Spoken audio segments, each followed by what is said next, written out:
बुलढाणा जिल्ह्यातील मलकापूर शहरामध्ये बस स्थानकामागील एका रहिवासी परिसरात चुलत भाऊ पोलीस खात्यात अधिकारी असल्याचा फायदा घेत संतोष नामक हा देह विक्रीय वेश्यांचा दलाल असून तो त्याची रखेल असलेल्या एका महिलेच्या घरामध्ये परप्रांतीय महिला, अल्पवयीन मुली तसेच महाराष्ट्रीयन महिला आणि मुलींना बोलावून कुंटणखाना चालवत आहे।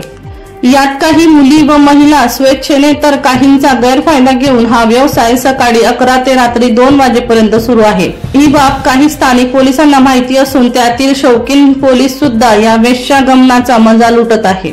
याचप्रमाणे चोपडा तालुक्यातील धानोरा येथे सुद्धा एक दलाल सक्रिय असून तो सुद्धा अशाच पद्धतीने त्याची रखेल असलेल्या एका महिलेच्या घरामध्ये तिच्यासह अल्पवयीन मुली व महिला यांना बोलावून फक्त दिवसा कुंटणखाना म्हणजेच वेश्या व्यवसाय चालवत आहे।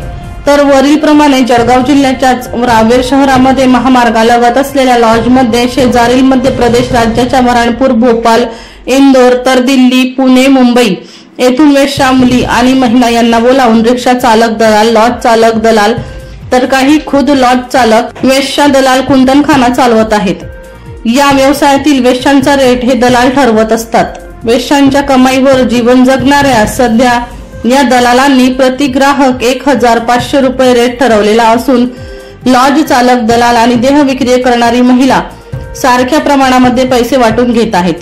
परंतु काही कमी अधिक कमाईमुळे वेश्या व्यावसायिक दलालांमध्ये आर्थिक कमाईच्या अंतर्गत कलहातून वाद होण्याचे चिन्ह दिसत आहे।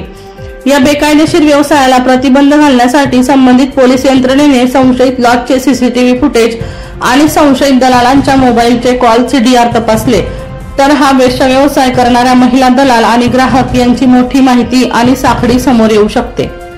या व्यवसायाशी संबंधित दर्शवणारे दलाल आणि महिला यांचे महत्त्वाचे पुरावे पोलीस राऊंड न्यूजकडे राखीव आहेत।